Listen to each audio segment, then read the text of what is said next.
Então, muito boa tarde a todos e todas. O meu nome é José Carlos Sousa, sou diretor de Serviços de Projetos Educativos aqui na Direção-Geral de Educação. É um gosto ter-vos aí desse lado, melhor dito. Vamos ter hoje, finalmente, aquele webinar que estava previsto para o final do mês de setembro e por condições aqui técnicas que nunca conseguimos perceber muito bem o que tinha acontecido, mas claro que a responsabilidade foi nossa.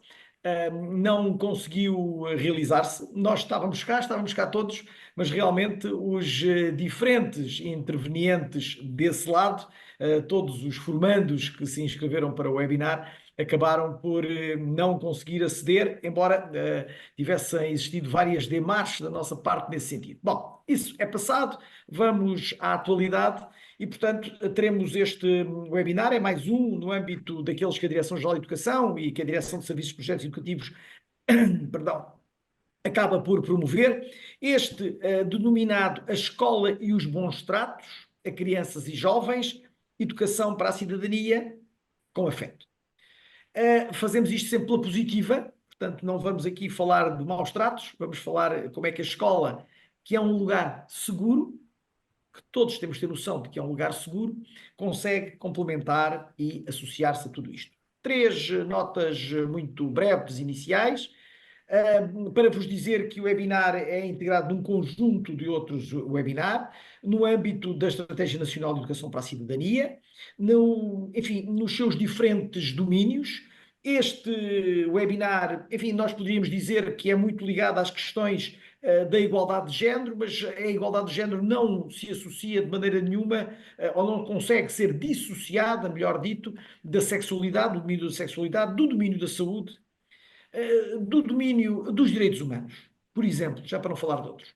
E, portanto, temos aqui, objetivamente, um patamar muito grande e um lastro muito grande de questões que vão ser aqui abordadas durante esta próxima hora pela Fátima Duarte, que já vou fazer a apresentação, e que tem, de alguma maneira, um conhecimento intrínseco da matéria para nos poder transmitir, alertar, dar pistas, sinalizar e dizer, a dado passo com certeza, que denunciar é também um ato de amor, como diria o juiz conselheiro Armando Leandro. Além da ENEC, nós temos aqui objetivamente o perfil dos alunos à saída da escolaridade obrigatória muito presente. Esse perfil, que é um perfil que tem princípios, valores e competências, e dentro desta questão dos valores, a questão da responsabilidade e da integridade, da cidadania e da participação, da exigência e da excelência, têm que estar presentes em tudo isto que acabamos aqui por construir. Eu tenho sempre muito, enfim, um certo apego, diria assim, por o princípio que tem a ver com a adaptabilidade e ousadia. É isso que nós, enquanto professores, fazemos todos os dias. Precisamos nos adaptar, por um lado, precisamos ser ousados, por outro, para, em função dessa adaptabilidade, conseguirmos algo mais que quem se adaptou antes não conseguiu. E, portanto, é um pouco isso também que a Fátima aqui vai tentar trazer. Um olhar um pouco diferente sobre as circunstâncias, um pouco diferente sobre a forma de atuar, mas muito dentro daquilo que a legislação preconiza e muito dentro daquilo que a Comissão Nacional de Promoção dos Direitos e Proteção de Crianças e Jovens acaba por implementar no terreno com as suas mais de 300 comissões de proteção de crianças e jovens concelhias e algumas alargadas em conselhos de maior dimensão.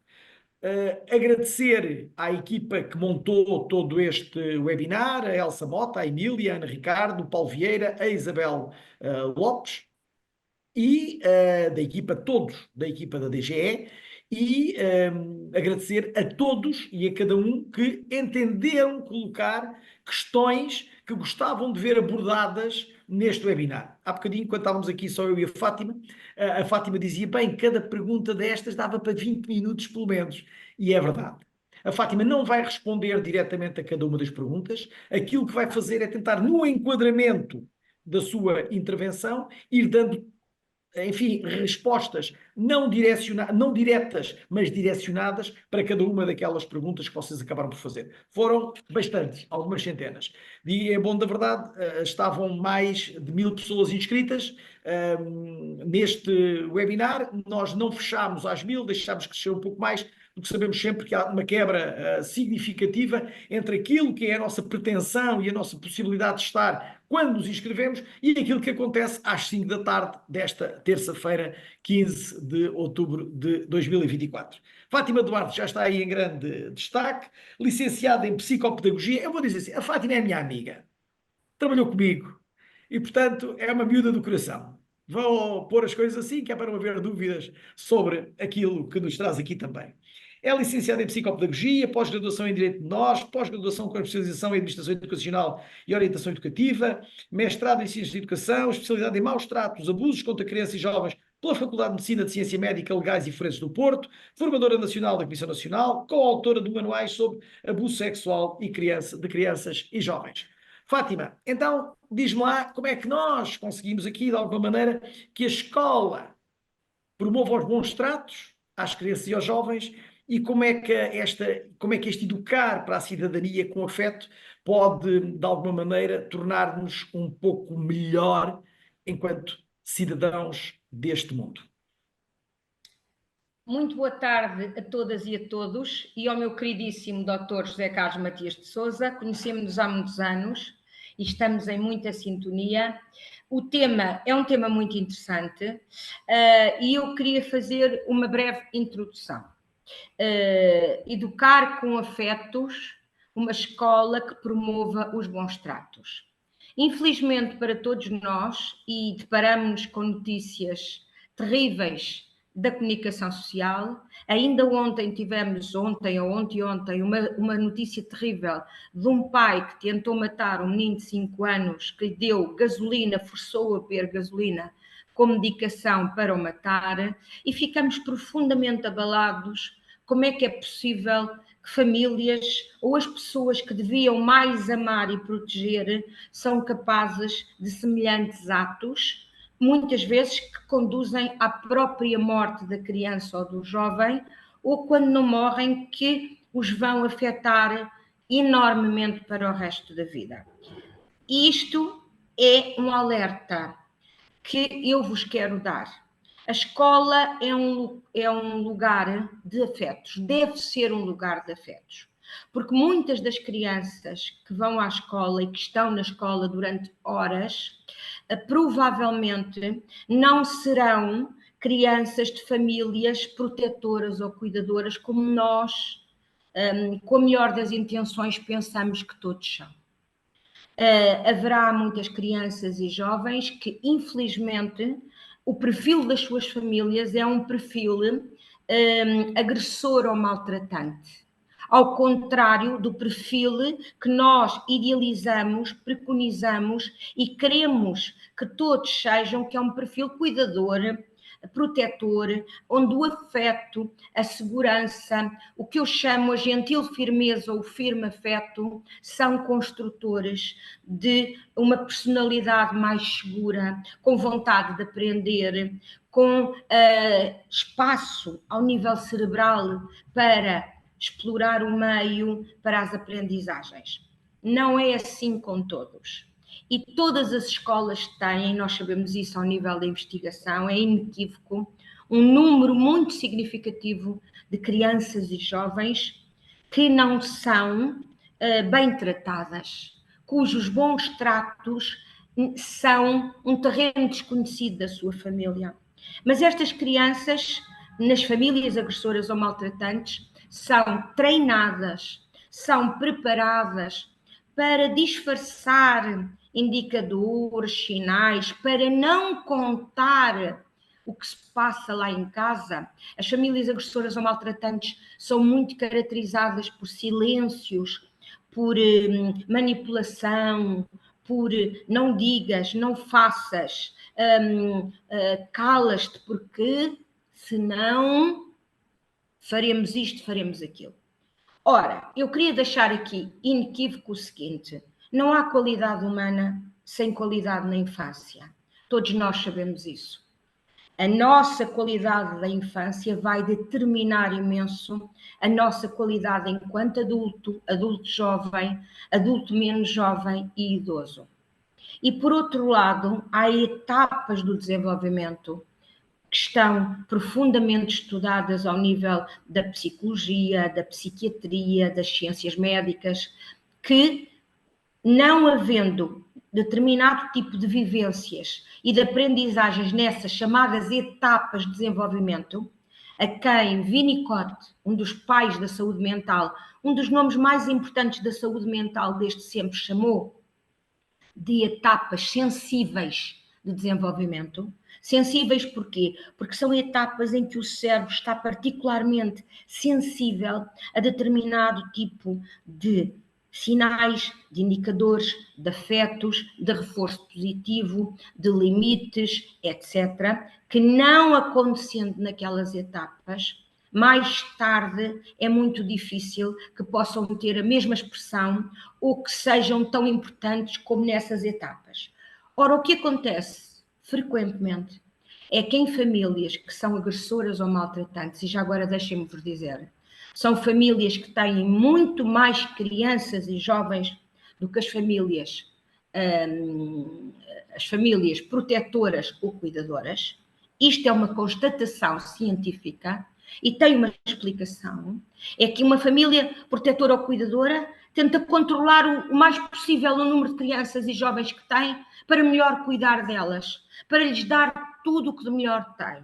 Uma família agressora ou maltratante vai tendo crianças sucessivamente, às vezes com idades muito próximas, fruto de vários relacionamentos, crianças suas, crianças do companheiro, da companheira, crianças que vão lá para casa, e quando alguma delas é retirada, é afastada da família ou morre, como o caso daquela menina, a Jéssica, há 3 anos e meio, uma menina com 3 anos que barbaramente foi assassinada, as famílias agressoras ou maltratantes tendem a repor novamente as crianças. Têm novos relacionamentos, têm novos filhos. Portanto, o número de crianças e jovens, que para nós, cuidadores ou protetores, é extremamente importante, para as famílias agressoras ou maltratantes deve ser o mais possível, porque tiram disso muitos benefícios. Benefícios económicos, benefícios sociais, benefícios em termos de emprego, de ajudas, etc. Os próprios professores, estou perante professores, há anos e anos que lutam, e muito bem, pela redução do número de crianças e jovens por turma. E não é porque não querem ter os seus alunos, é porque sabem perfeitamente que, existindo menos crianças e menos jovens nas turmas, podem chegar muito mais ao aluno, individualizar, ir ao encontro das suas necessidades. Ora, sabendo isto e sabendo que a infância não se repete, uma criança não tem 2 vezes, 3 vezes, 6 anos, 7 anos, 10 anos, 12 anos, às vezes ouço com grande estranheza e com grande preocupação algumas pessoas dizerem, bem, mas isso pode esperar, não se vai agora sinalizar para a CPCJ e não vamos fazer nada, vamos deixar passar um tempo que isso depois há de se resolver. O tempo das crianças não é o tempo dos adultos. O tempo das crianças e dos jovens, e todos nós já fomos crianças e jovens, é o tempo do agora. Vivem no presente, vivem no agora. Crianças mais pequeninas, até aos 12, 13 anos, nem sequer se conseguem projetar no futuro, porque a sua dinâmica cerebral não permite que a criança anteveja ou consiga prever um futuro. E, portanto, vivem agarrados ao aqui e ao agora. Quando as coisas não acontecem no aqui e o agora, a criança pode perder oportunidades imensas. Por outro lado, sabe-se que a espécie humana somos profundamente necessitados de afeto. Nós, seres humanos, que somos mamíferos gregários, aliás, é uma história dos próprios mamíferos gregários, nós precisamos de afeto. Afeto físico, afeto emocional, afeto através da atenção. Eu, quando dou atenção a uma criança ou a um jovem que está com reações muito estranhas, que se isola, que diz palavrões, eu digo, calma, calma. Porquê é que estás assim, baixo, a minha voz, mesmo que esteja sozinha com ele? Calma. Porquê é que estás assim?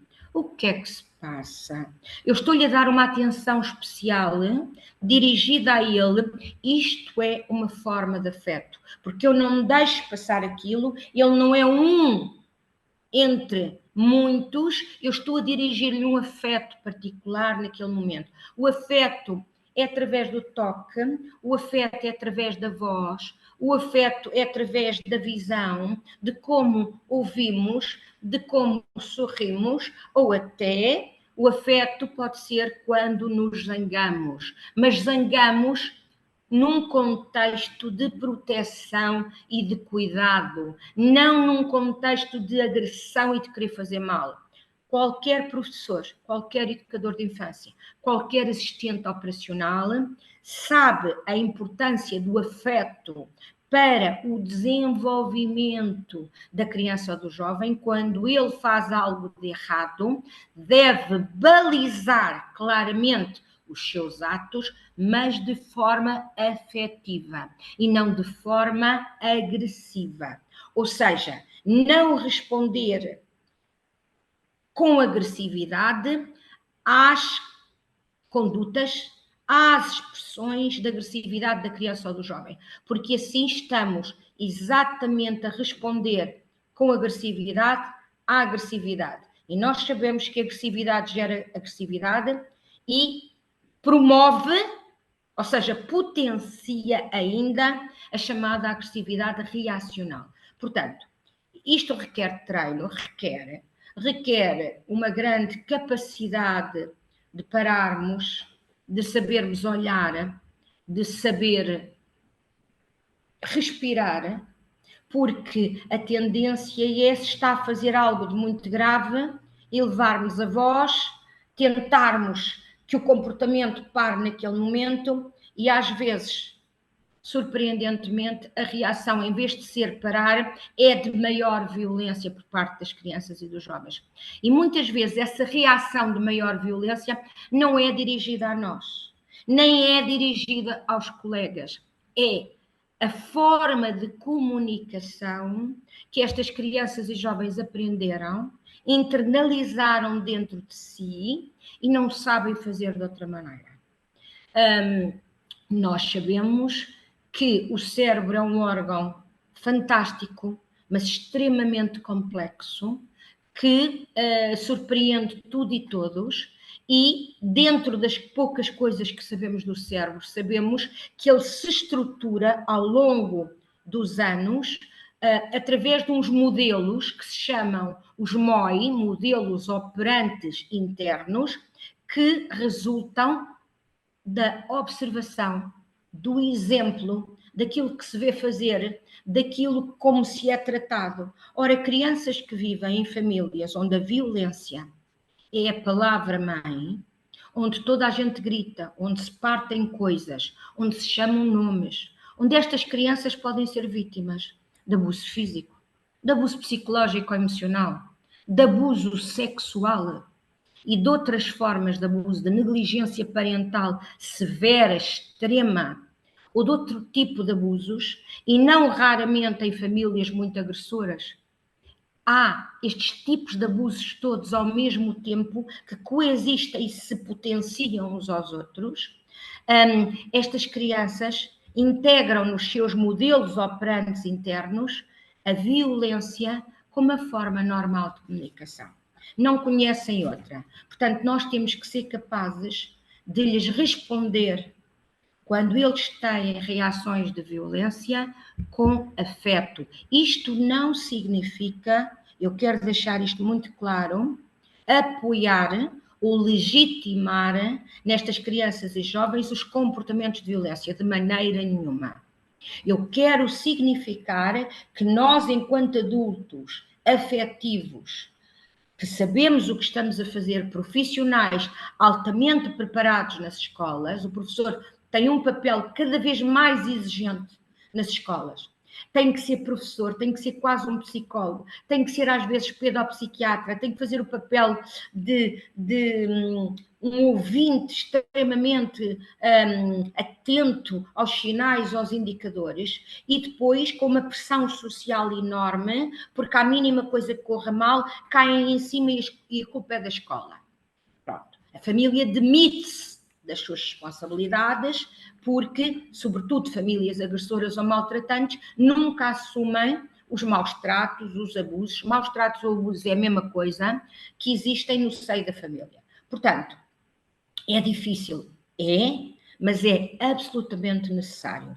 Jovens que crescem em ambientes de violência no seu seio familiar, quanto mais tempo viverem naquele ambiente familiar e mais pelas pessoas que lhe são afetivas e significativas, porque continua a ser o pai, mesmo que abuse dele sexualmente. Continua a ser a mãe, mesmo que lhe bata e mesmo que lhe mande coisas para cima. Continua a ser o irmão, mesmo que lhe chame nomes e o acuse de coisas que não faça. São as pessoas que lhe são significativas, eles não têm outros. E quanto mais tempo viverem nesses sistemas, são sistemas familiares violentos, maior é a probabilidade deste jovem crescer, integrar nos seus modelos operantes internos esta comunicação de violência e partir ele próprio para a violência com os pares, com os colegas à sua volta, para a violência com os professores, para a violência com quem está à sua volta, para a violência com um carro, com uma parede, com uma janela, com objetos, com o telemóvel do amigo, do colega, etc., porque pensa que é dessa forma que se vai afirmar e que é dessa forma que será reconhecido. Portanto, o grande desafio, eu diria que o grande segredo será conseguirmos nas escolas estar preparados para reagir com afeto a estes comportamentos que sabemos que vêm de casa, que vêm das famílias destas crianças e jovens e que muitas vezes são manifestados na escola porque em casa eles não os podem manifestar. Porque ao manifestarem em casa serão mais batidos, mais agredidos, mais ameaçados. E, portanto, é na escola como que um prolongamento desta agressividade, onde eles se vão afirmar de forma violenta em extensão da família. Não sei se me estou a fazer entender. Pedi ao meu querido José Carlos Matias de Sousa para me balizar se estou a ser clara. Estou a tentar integrar nesta minha apresentação muitas ou algumas das questões que me colocaram, designadamente como reagir, como atuar face a estas crianças e jovens que nos chegam às nossas escolas, cada vez mais diferentes, cada vez mais de contextos completamente distintos, com culturas distintas e com passados e presentes de grande violência. Estás perfeita, diria, porque temos aí uma realidade também nova. Ainda o Encontro Nacional da Direção-Geral de Educação, que decorreu em Santa Maria da Feira há 2 semanas atrás, o seu secretário de Estado adjunto da Educação, Alexandre Homem Cristo, frisou um aspecto muito interessante que tu não abordaste diretamente, mas que chegaste lá também, que é o facto de termos, nos últimos 2 anos, cerca de mais 140 mil alunos oriundos de diferentes cantos do mundo e vindos, muitos deles, de situações também muito nefastas. Alguns também desacompanhados, como sabes, mas a escola, que tinha cerca de 1.250.000 alunos, tem neste momento 1,4 milhões de alunos. Portanto, há aqui um crescimento grande do número de alunos. Depois tu entendes aqui uma coisa muito, muito interessante, que falas daquilo que tu denominas, e muito bem, diria eu, como firme afeto. Ou seja, é aquilo que precisamos de sentir do outro, que sentimos sentir do adulto. E isso é tão visível para casa quanto visível para a escola. Quantas vezes as crianças e os jovens é com os assistentes operacionais que acabam por desabafar e não com o diretor de turma ou com o professor X, Y ou Z. Ou seja, tem que haver aquele afeto claro da persistência, do olhar e perceber o que o outro precisa, do quando não levamos umas sapatilhas para a aula de educação física, alguém nem precisar de ouvir dizer que não tem e tem aqui para não ter falta, etc, etc. Falas do perfil das famílias e que influência isso tem. Ou seja, esta questão da violência não é claramente uma questão de famílias pobres, desfavorecidas. É uma questão transversal. E pronto, não direi mais para não dar exemplos de Ok, colégios muito onde bem. isso acontece. Deixa-me só dizer duas coisas. Sim, muito bem. Referes também a questão do MOI, dos modelos operantes internos, como a necessidade que cada um tem de, em função daquilo que é a sua percepção que o outro lhe vai trazendo, conseguir ele também disputar uma ação, uma condição de contacto com o outro na mesma linha. E isso parece que é muito relevante. E falas das pessoas que são significativas, independentemente daquilo que acaba por existir na relação, mas da forma como conseguimos perceber que essa é aquela pessoa que nos toca, é aquela pessoa a quem nós recorremos quando tem dificuldade. Portanto, fiz a síntese nestes 2 minutos. Podes continuar. Muito bem, excelente, brilhante. Continuando, nós seres humanos, enquanto mamíferos gregários, nós não precisamos de maus tratos. O mau trato é algo artificial e não necessário à condição humana. Nós, para crescermos, para aprendermos, para nos relacionarmos com os outros, para querermos descobrir coisas novas, para sermos criativos, não precisamos de maus tratos. Antes, pelo contrário, os maus tratos ou abusos vão condicionar tudo isto: o desenvolvimento, a criatividade, a vontade de aprender, a coragem, o sentimento de dignidade, a autoestima.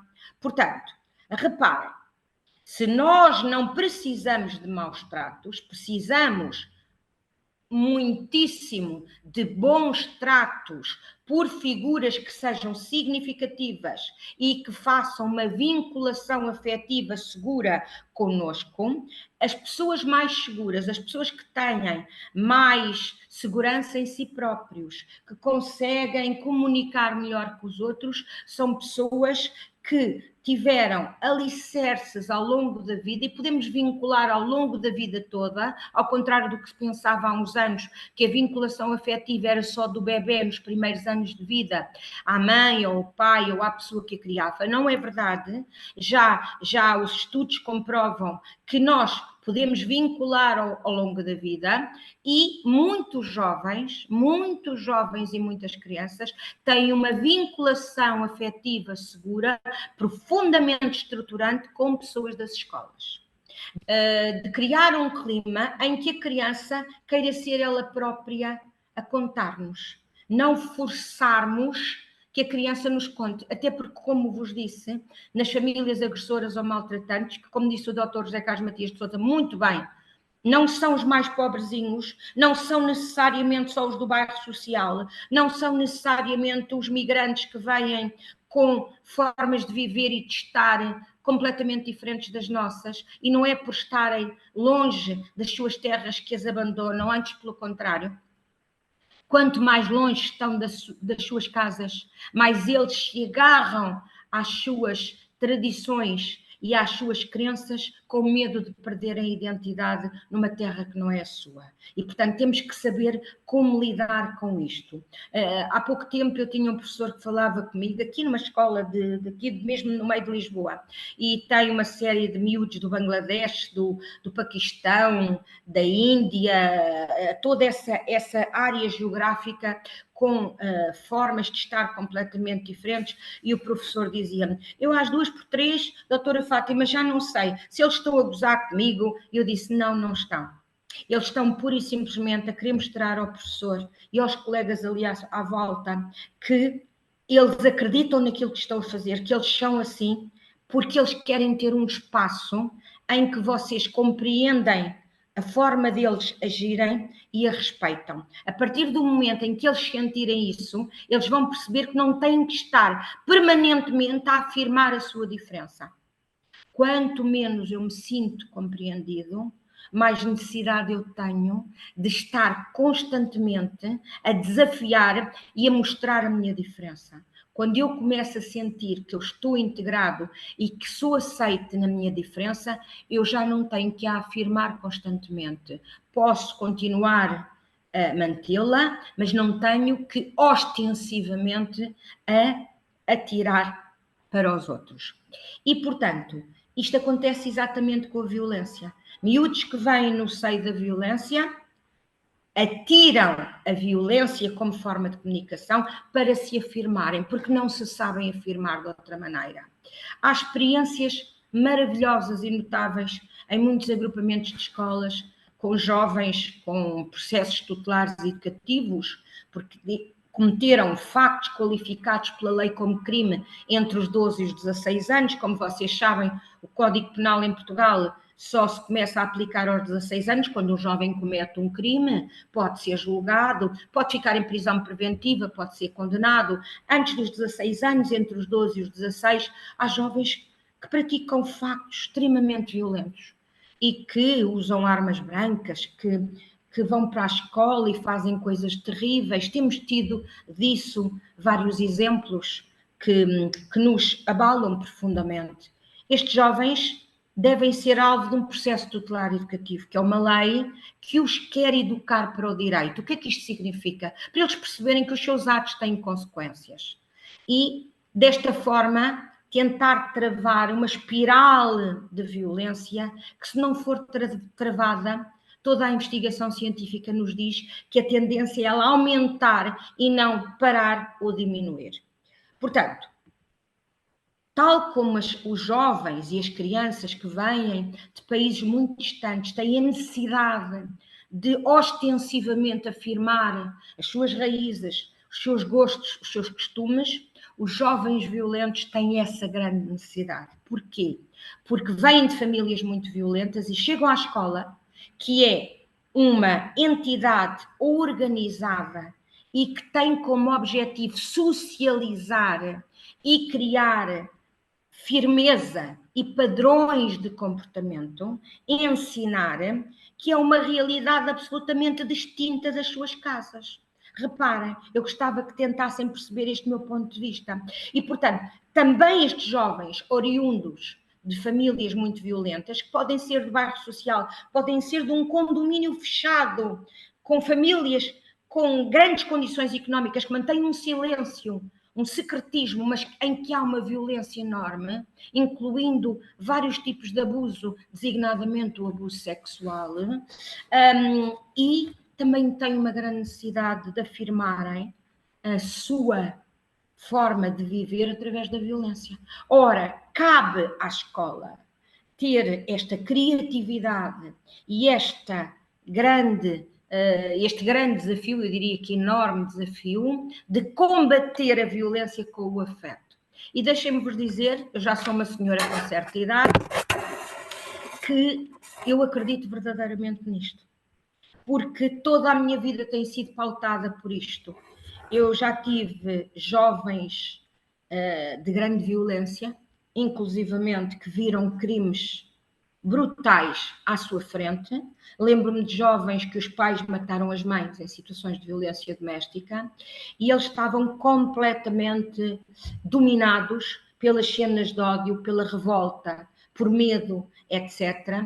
E o afeto sempre foi capaz de combater esta violência. Eu acredito verdadeiramente que o afeto pode combater a violência, mas não é um afeto vão, no ar.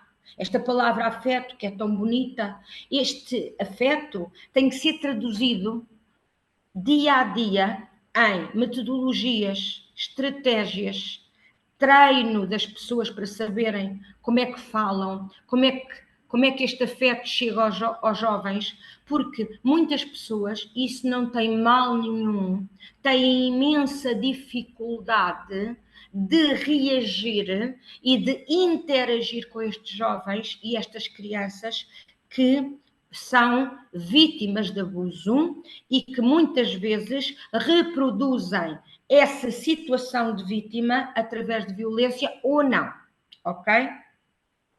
Portanto, esta área da educação pós-afetos é uma área absolutamente crucial, porque deixa à escola uma responsabilidade de um campo que é a questão da afetividade, que está provado cientificamente que é uma das áreas principais da construção da personalidade humana.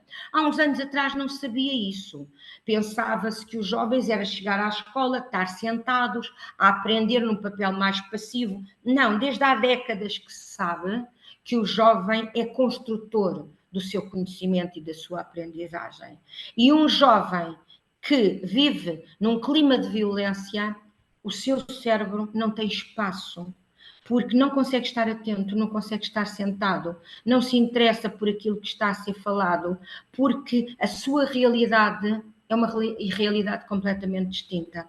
Então nós temos que chegar a estes jovens, quer sejam vítimas e agressores ao mesmo tempo, quer sejam agressores, porque eles estão nas nossas escolas e são muitos. E se não fizermos nada, corremos sérios riscos destes jovens crescerem, desenvolverem patologias ao nível da saúde mental. Sabe-se, e há relatórios da OMS, da Organização Mundial de Saúde, formidáveis, que dizem coisas assustadoras, como jovens que vivem em famílias extremamente violentas, quanto mais tempo lá estiverem, sem que haja qualquer ação, a probabilidade de desenvolverem patologias ao nível da saúde mental, designadamente esquizofrenias, depressão, bipolaridade, comportamentos borderline, psicoses. Não sei o que é que se passa, que o meu telefone não está a parar. Não sei. E portanto, sim? Esse telefone não para, mas podes continuar. Pois não sei porque eu vou desligá-lo. Pronto, aqui no gabinete. E portanto, há este risco. Nós podemos estar a comprometer gerações futuras porque não sabemos lidar com as situações em que eles estão a viver. Por outro lado, vocês colocaram aqui em questões altamente pertinentes, que é o sistema de proteção de crianças e jovens em Portugal tem uma determinada arquitetura. A Lei de Proteção de Crianças e Jovens em Perigo diz-nos claramente e coloca o sistema de proteção de crianças e jovens em Portugal com responsabilidades, atribuindo a toda a comunidade a responsabilidade de proteger a sua criança. E aqui a escola aparece logo no primeiro nível, o que a lei chama de entidades com competência em matéria de infância e juventude, em paralelo com a saúde, as forças de segurança, as polícias, com as câmaras municipais, com as juntas de freguesia, com a segurança social, com as IPSS, coloca-as todas no mesmo patamar e diz: protege, vocês têm que proteger. Se têm crianças e jovens em risco ou em perigo, têm de as proteger. Porquê? Porque a lei, quando foi elaborada e quando é revista e tem afinações, baseia-se na vida real, nos factos reais, nos números, na análise qualitativa e quantitativa da vida das crianças e jovens. E sabemos perfeitamente que a comunidade, se não está atenta, se não consegue proteger, o futuro está totalmente comprometido. E veja-se que, por exemplo, os Estados Unidos, eu queria vos dar tenho pensado muito nisso. Os Estados Unidos não têm qualquer lei de proteção de crianças e jovens em perigo. Os Estados Unidos, que têm vários estados, com governos federais, têm leis avulsas. Um estado desenvolve mais uma lei, outro desenvolve, mas não há uma lei específica, com um olhar específico sobre crianças e jovens, como nós temos em Portugal e na maioria dos países da Europa, e não só. E veja-se o que acontece. nós temos com uma frequência enorme nos Estados Unidos jovens que chegam aos 15, 16 anos completamente comprometidos sob o ponto de vista da saúde mental e que chegam a uma escola com uma arma automática, com facas, com pistolas e tentam matar o maior número possível de colegas, de professores, de pessoas que lá estejam. Quando se pensa o que é que aconteceu com estes jovens, o que é que aconteceu no percurso, eles andaram na escola, eles foram vistos, eles não eram invisíveis. Ninguém fez rigorosamente nada. Porquê? Porque há um vazio legal. Eu estou a dar os Estados Unidos como um exemplo porque ouvimos frequentemente estes massacres nas escolas, que não responsabilizou diretamente e juridicamente as entidades para a responsabilidade da proteção. Portanto, as escolas têm um campo de atuação enorme que não se resume à aprendizagem dos currículos, ao desenvolvimento de competências letivas, curriculares, é muito mais do que isso. E a parte dos afetos, eu diria que é a preparação para que o resto possa ter êxito. Um garoto, um miúdo, uma miúda, mais novinho, nós, sob o ponto de vista do desenvolvimento, sob o ponto de vista da Convenção dos Direitos da Criança, é-se criança até aos 18 anos. Contudo, sob o ponto de vista do desenvolvimento, nós consideramos criança dos 0 aos 12, jovem dos 12 aos 18. É por essa razão que a própria lei de proteção se chama Lei de Proteção de Crianças e Jovens em Perigo. É por essa razão que a Lei Tutelar Educativa se aplica a jovens com idades entre os 12 e os 16 anos. É por essa razão que o próprio Código Civil, nas decisões de Tribunal de Especial Importância, diz que se deve chamar a criança ou o jovem para ser ouvido. Portanto, é muito importante nós termos esta noção de que um jovem, a partir dos 12 anos, com outra maturidade ao nível do seu cérebro, deve ser responsabilizado pelos seus atos quando são atos graves. Mas a resposta que eu dou a esses atos maus não deve ser uma resposta igual à que as suas famílias os preparou, que é uma resposta de violência. Eu tenho que responder com firmeza, tal como disse o Dr. José Carlos, que eu uso muito, a gentil firmeza ou o firme afeto. Eu sou afetiva, mas sou afetiva com muita firmeza e digo, o que fizeste está errado. Não podes fazer isso aos teus colegas, porque se os teus colegas te fizessem a ti, eu ia agir da mesma maneira. Neste caso, foste tu que agiste mal com os teus colegas. Se fosse algum colega que te fizesse a ti a mesma coisa, eu ia agir, ou a escola ia agir da mesma maneira. Portanto, não é certo e vais ter que responder pelos teus atos. Estamos aqui ao teu lado para te ajudar e apoiar, mas tens que responder pelos teus atos. Sejas tu, seja algum dos teus colegas que faça alguma coisa de tão errado como esta que aconteceu aqui, ok? Isto é responder de forma afetiva, com firmeza, a coisas graves que a criança ou o jovem possam fazer. Por outro lado, vocês fizeram-me muitas perguntas sobre a questão das suspeitas de abuso sexual, que é uma área muito complexa. O abuso sexual não é uma forma de abuso mais grave do que as outras, não há abusos piores ou melhores. Se são abusos, se são maus tratos, é porque fazem mal, naturalmente. Não deviam existir. Nenhuma criança devia ser maltratada. Ninguém devia ser maltratado, porque o maltrato é prejudicial, não é uma necessidade, não faz parte das necessidades humanas e vai condicionar, vai criar problemas ao nível da saúde mental e, portanto, só vai prejudicar a humanidade no sentido de todos nós e do nosso convívio enquanto seres humanos. Portanto, quando há uma suspeita de abuso sexual, seja de uma que vocês perguntaram por idade, os mais pequeninos, uns mais velhos, há de facto formas de brincar na aula. Eu tenho estado a dar formação com a Direção-Geral de Educação, nesta parceria que temos a muitos professores e educadores.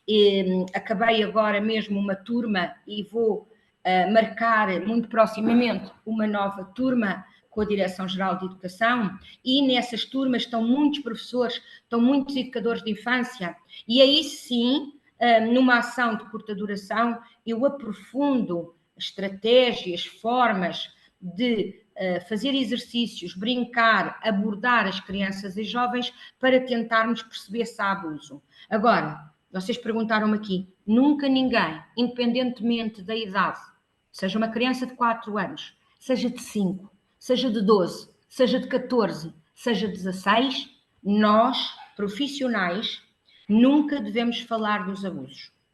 Porque eu, ao falar do abuso, eu estou automaticamente a condicionar esta criança e este jovem de uma área que lhe pode ser extremamente difícil, de grande sofrimento, e para a qual esta criança e este jovem está ameaçada para não falar.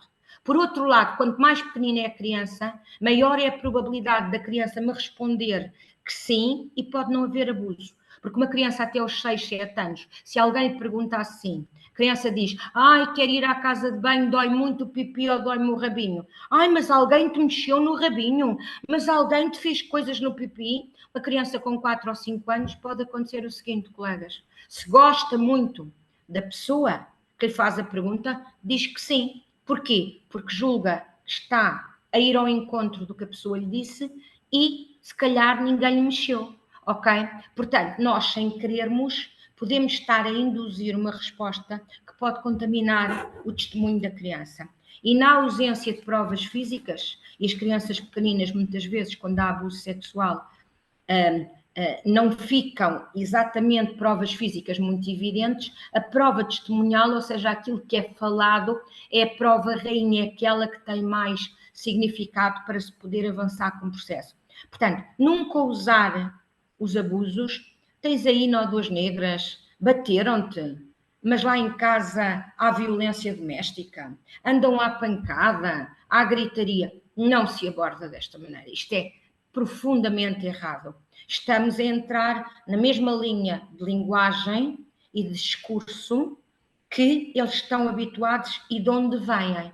Portanto, nós temos que usar uma linguagem e um tipo de atitude absolutamente contrária para chocar e criar aqui um efeito de admiração. Deixem-me vos dizer, eu ao longo da minha vida, eu estive integrada numa equipa de saúde mental durante alguns anos, com a orientação do Dr. Álvaro de Carvalho, que já faleceu, o meu grandíssimo, muito querido amigo, psiquiatra, com quem aprendi imenso, e nós avaliávamos crianças e jovens, tínhamos que avaliar a pedido do tribunal, para serem encaminhados para a pedopsiquiatria, enfim, crianças tinham sido vítimas dos mais diferentes abusos, etc. E jamais usávamos as coisas do abuso, nós dizíamos, mas isso que me estás a dizer é o quê? Mas o que é que aconteceu? Não estou a perceber, mas como é que eu te posso ajudar? Queres que eu te ajude? Achas que nós te podemos ajudar? Portanto, criarmos uma linguagem neutra, mas ao mesmo tempo disponível e abrangente, para que a criança não sinta que nós estamos a dirigir exatamente a nossa atenção para as coisas más que lhe acontecem.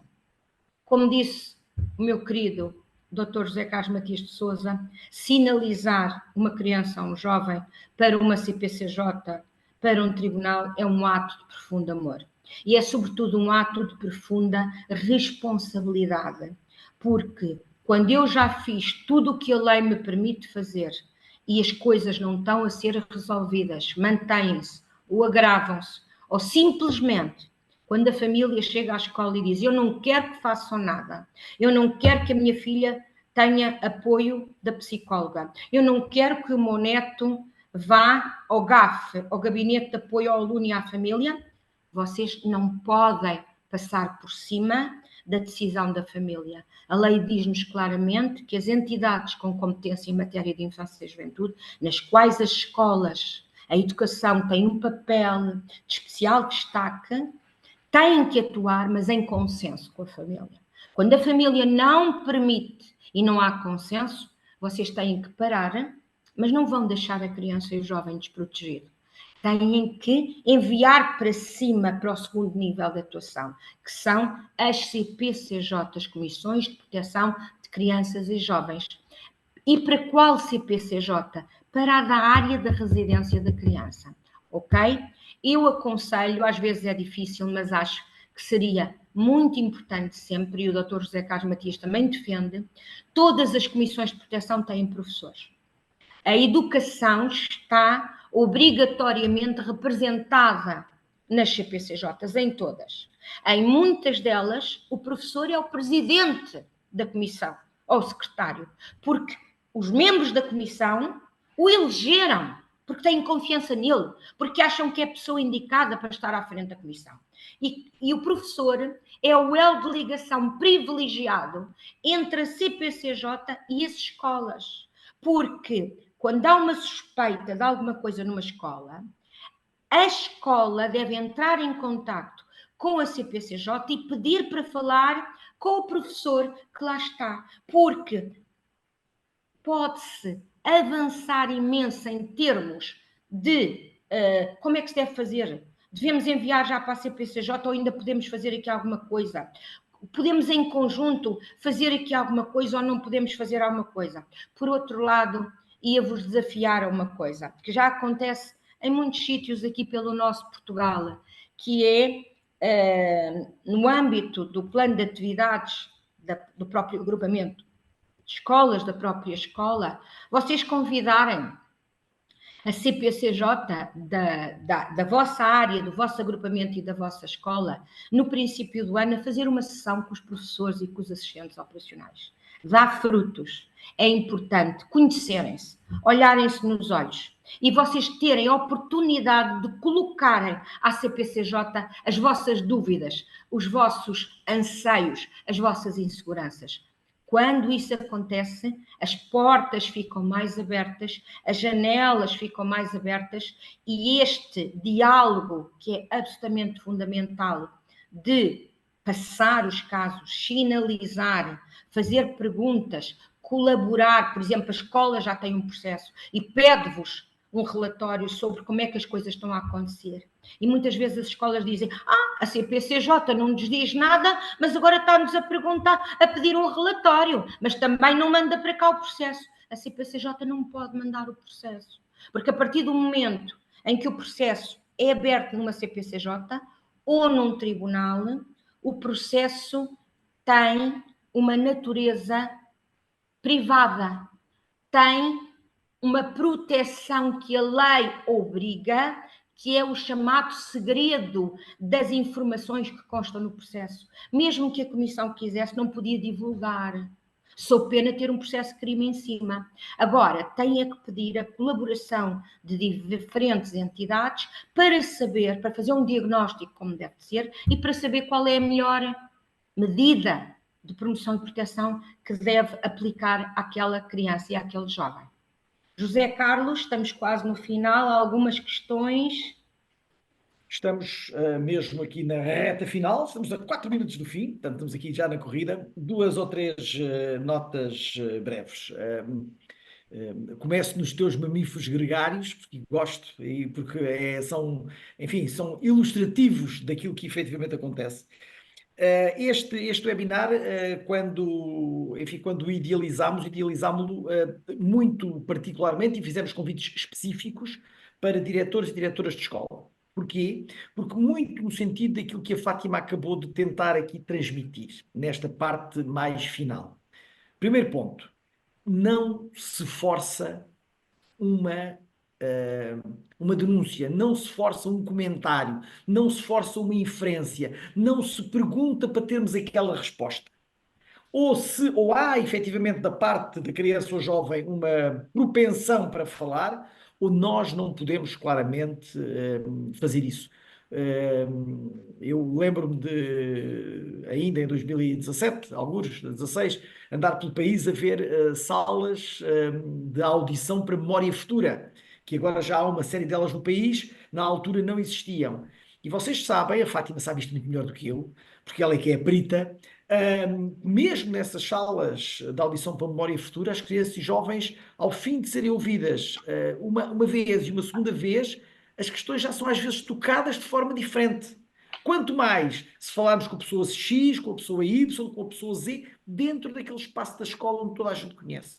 Portanto, ouçamos mais, perguntamos menos e tentemos, de alguma maneira, que aquela equipa mais alargada, nomeadamente da CPCJ, professores, a Fátima, do número que eu tenho, são cerca de 90 os professores que são presidentes de comissões neste momento. Portanto, um número muito significativo em relação depois Eu até acho que já são mais porque houve novas eleições. Pronto, São mais. o último número que eu tenho, que é de setembro, sim, setembro, olha, não sei se é setembro, Porque se é houve junho. agora eleições numa Eleições. série delas. Pronto. Portanto, temos aqui um número muito significativo de professores e há alguma orientação para que cada um dos agrupamentos de escolas ou escolas não agrupadas tenha aquilo que nós denominamos, a lei não denomina, que não consta, são os professores interlocutores. São aqueles que, dentro da escola, agilizam com os elementos da CPCJ que têm os diferentes processos, eventualmente até com o professor representante do Ministério da Educação ou o tutor, que agora já não é tutor, mas que é reforço técnico, e que são muitos, aí o seu número são 58, que são reforços técnicos da educação nas comissões, e portanto, esses reforços, com esse professor interlocutor, para quê? Para que a CPCJ, como a Fátima diz, o processo é um processo interno, é um processo fechado, é um processo sigiloso. O processo, quando chega à escola, tem que passar pelo mínimo de pessoas possível. Porque no meio de um conselho de turma, alguém acaba por dizer alguma coisa que vinca uma determinada ação, atitude ou conotação de que aquele aluno ou aquela aluna está a ser focado. E isso vai discriminar claramente. Para o bem e para o mal, eu não sei se há bem aí, mas discrimina claramente. A questão da lei tutelar educativa, a Fátima falou aqui muito bem da lei tutelar educativa, da forma como podemos também, enfim, depois de CPCJ, depois de tribunal, depois de tudo mais, enfim, aparecem os centros, que são reduzidos, digamos, em bom da verdade, no país, tem o número de 4 na cabeça, não sei se é isto, mas deve andar por aqui.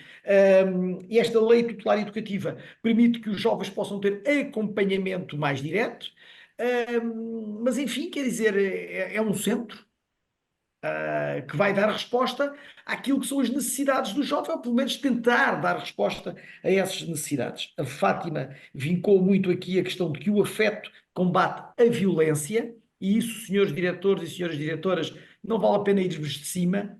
Nós temos uma postura, como eu costumo dizer, tem que haver aqui muita horizontalidade nas relações e essa horizontalidade tem que passar também com estas crianças e jovens. A Fátima baixou a voz, fiz aquela coisa, e agora? Conta-me lá, diz-me lá o que é que se passou com o António, com a Maria, com o José. A perspectiva da linguagem neutra, sem julgar, acrescento eu, sem julgar, e os processos de natureza privada que a Fátima já aqui referenciou. 6 horas, já passámos 1 minuto. A Fátima, só esta questão aqui, há uma das perguntas que estão aqui colocadas no meio disto tudo, que é uma pergunta sempre um bocadinho difícil, que tu tocaste aqui ao de leve. É a identificação de sinais precoces de maus tratos em crianças pequenas. Como é que isto se vê? Que sensibilidade temos que ter para diagnosticar? Tens um rodapé de 2 minutos. Depende do tipo de maltrato que a criança está a ser vítima. Se a criança está a ser vítima de abuso sexual, há indicadores que são inequívocos. A criança muito pequenina começa a descobrir a sua sexualidade. Os meninos percebem que têm pilinha, as meninas percebem que têm pipi. E gostam de andar a espreitar uns com os outros. Agora, o que não é normal, indicadores, é uma criança que insistentemente apesar da reação do outro, quer tocar constantemente e só consegue brincar com o outro tocando no rabinho, tocando no pipi, e o outro chora, e o outro grita e não quer, e a criança como que quer obrigar o outro, independentemente da educadora, da assistente, dizer eu vou-te pôr de castigo, não podes brincar dessa maneira. Uma criança que só quer brincar com os outros em brincadeiras que envolvam toque de natureza sexual é um indicador gravíssimo de que esta criança pode estar a ser vítima de abuso sexual ou que estão a abusar de outros à sua frente, o que é muito habitual nestas famílias, para a preparar depois para um abuso. É o chamado grooming. Em crianças muito pequeninas isso é muito habitual. Por exemplo, crianças muito pequeninas com 5, 6 anos traduzem nos desenhos muito das suas realidades, porque muitas ainda não sabem ler nem escrever, porque ainda estão a fazer o primeiro ano de escolaridade, outras na pré, no segundo ano de escolaridade, e o desenho pode ser um indicador. Não é primeiro acaso que o Instituto de Medicina Legal, quando faz as perícias médico-legais, pede aos miúdos para desenhar. E os desenhos feitos pelos miúdos são uma prova forense para provar ou não o abuso. Quando uma criança insistentemente desenha, por exemplo, uma figura, as crianças até, o desenho infantil, de uma maneira geral, não tem o sexo desenhado. Porque as crianças aprendem desde muito cedo que andam vestidas e que não andam nuas na rua. Porque é feio, porque não devem.